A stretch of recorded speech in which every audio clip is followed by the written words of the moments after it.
ICC టీ20 ప్రపంచ cup 2026లో భారత్ తన విజయ పరంపరను కొనసాగించాలని చూస్తుంది. కాసేపట్లో కొలంబోలో జరిగే హై వోల్టేజ్ మ్యాచ్లో పాకిస్తాన్ తోటి టీమిండియా తలపడనుంది. ప్రపంచ కప్ 2026లో భాగంగా ఈరోజు భారత్ పాకిస్తాన్ జట్ల మధ్య మ్యాచ్ జరగనుంది. ఈ హై వోల్టేజ్ మ్యాచ్ చూసేందుకు క్రికెట్ అభిమానులు ఆసక్తిగా ఎదురు చూస్తున్నారు. ఈ పోరు కొలంబోలోని ప్రేమదాస స్టేడియం వేదికగా రాత్రి 7 గంటలకు జరగనుంది. ఈ మ్యాచ్లో గెలిచి టోర్నీలో ముందుకు సాగాలని ఇండో పాక్ జట్లు చూస్తున్నాయి. అయితే ఈ మ్యాచ్కు ముందు Pak spinner Usman Tariq bowling action గురించి చర్చ సాగుతుంది.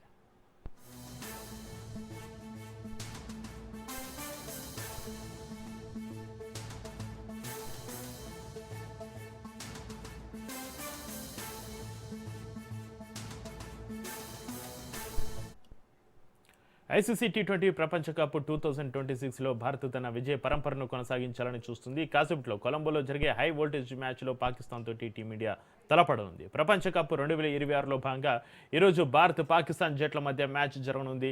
ఈ హై వోల్టేజ్ మ్యాచ్ చూసేందుకు క్రికెట్ అభిమానులు ఆసక్తిగా ఎదురు చూస్తున్నారు. ఈ పోరు కొలంబోలోని ప్రేమదాస స్టేడియం వేదికగా రాత్రి 7 గంటలకు జరగనుంది. ఈ మ్యాచ్లో గెలిచి టోర్నీలో ముందుకు సాగాలని ఇండో పాక్ జట్లు చూస్తున్నాయి. అయితే ఈ మ్యాచ్కు ముందు Pak spinner Usman Tariq bowling action గురించి చర్చ సాగుతోంది.